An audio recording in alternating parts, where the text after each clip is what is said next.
மாண்புமிகு உறுப்பினர் செல்லூர் ராஜு. மாண்புமிகு பேரவைத் தலைவர்களே, மதுரை மாநகரில் போக்குவரத்து கடும் நெரிசலாக இருக்கிறது. 2 முக்கிய பால வேலைகள் நடந்து கொண்டிருக்கிறது. மழைக்காலம் ஆரம்பித்து விட்டதனால் சாலையெல்லாம் குண்டும் குழியுமாக இருக்கிறது. சாக்கடைகள் நிறைந்து போகிறது.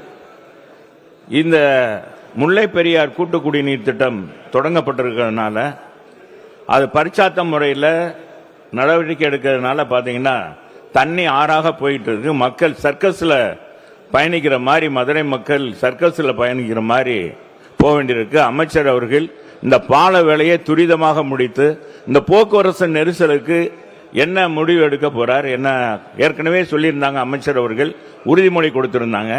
எப்ப அந்த பால வேலை முடியும், எப்ப மதுரை மக்களுக்கு விடிவு காலம் கிடைக்கும் என்பதை மாண்புமிகு பேரவைத் தலைவர் வாயிலாக மாண்புமிகு அமைச்சர் அவர்களை கேட்டு அமைகிறேன். மாண்புமிகு அமைச்சர் அவர்கள். மாண்புமிகு பேரவைத் தலைவர்களே, ஏற்கனவே 10 ஆண்டு காலமாக விடிவு காலம் இல்லாததைத்தான் விடிவு காலம் உருவாக்க வேண்டும் என்பதற்காக தமிழ்நாட்டு முதலமைச்சர் மதுரைக்கு முக்கியத்துவம் தந்திருக்கிறார்.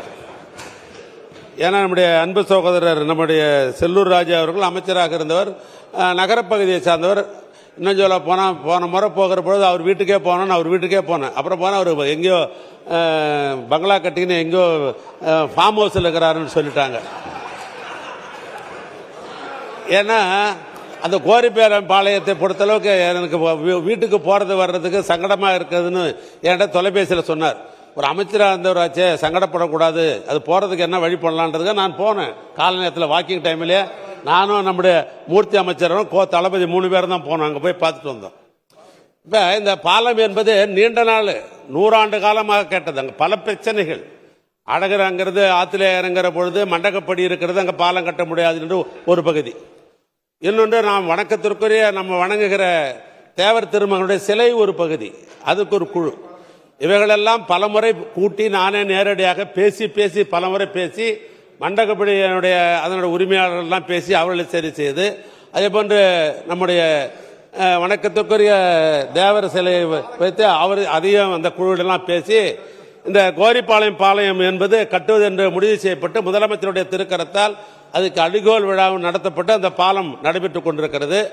இப்போ எப்பொழுது சில நேரங்கள் நாம் திட்டமிடுகிறோம். ஆனால் திட்டமிடுகிற பொழுது அது சில நேரங்களில் அது முறையாக 90% நடக்கும். சில நேரங்களில் பார்த்தா இயற்கை, நாம் திடீர்னு மழை வந்துடும், திடீர்னு புயல் அடிக்கும், கொஞ்சம் தள்ளி போகும். அந்த அடிப்படையில் இப்போ எங்களை துறையை பொறுத்தளவுக்கு கோரிப்பாளையம் பாளையத்தை பொறுத்தளவுக்கு ஜனவரி மாதம் திறக்கலாம் என்று திட்டமிடப்பட்டு பணிகளை இன்றைக்கு தொடர்ந்து செய்து கொண்டிருக்கிறோம். அது நீங்கள் நினைக்கிற மாதிரி உங்களுக்கும் நல்ல எண்ணம் இருந்தாக்கா அந்த ஜனவரி மாதம் திறக்கிறதுக்கு ஒரு வாய்ப்பு இருக்கிறது. ஒன்று. இன்னொன்று, என்ன நெரிசல் பகுதி என்று எடுத்துக்கொண்டோம் என்று சொன்னால் அப்பல்லோ மருத்துவமனை பாலம். அந்த அப்பல்லோ மருத்துவமனை பாலம் என்பது இந்த நவம்பர் மாதமே திறக்கலாம் என்று முடிவு செய்து திட்டமிடப்பட்டு இந்த பணிகள் நடைபெற்றுக் கொண்டிருக்கிறது. எனவே இந்த 2 பாலங்களும் இந்த கட்டி முடித்த உடனே, அதுவும் இன்னும் சொல்ல போனால் மேற்கு பகுதியில் அந்த தொகுதியில் இன்னொரு பாலமும் அதுவும் கட்டி கொண்டு போய் கொண்டிருக்கிறோம். இதெல்லாம் கட்டி முடித்த உடனே மதுரையில் வந்து இந்த நெரிசல் என்பது அது குறைவாக வாய்ப்பு இருக்கிறது. அதே போன்று வைகை வடகரை பாத்திமா கல்லூரி முதல் புறவழிச்சாலை ஒன்று டிசம்பர் மாதம் இணைப்பு சாலையை திறப்பதற்கு வேண்டிய ஏற்பாடு அதையும் செய்திருக்கிறோம். வைகரை வடகரையில் இருந்து சாக்குக்குடி முதல் பூவத்தி சாலை வரை நிலையெடுப்பு பணிகள் நடைபெற்றுக் கொண்டிருக்கிறது. அது முடிஞ்ச உடனே ஏதெல்லாம் பட்டியலிடுறேன்னு சொன்னாக்கா, இதுக்கு இந்த மதுரைக்கு விடிவு காலம் பெற வேண்டும் என்பதற்காக முதலமைச்சர் இத்தனை கோடி ரூபாய் பணத்தை ஒதுக்கி இத்தனை பணிகள் நடைபெறுகிறது. குறிப்பிட்ட நேரத்தில் திறக்கப்படும்.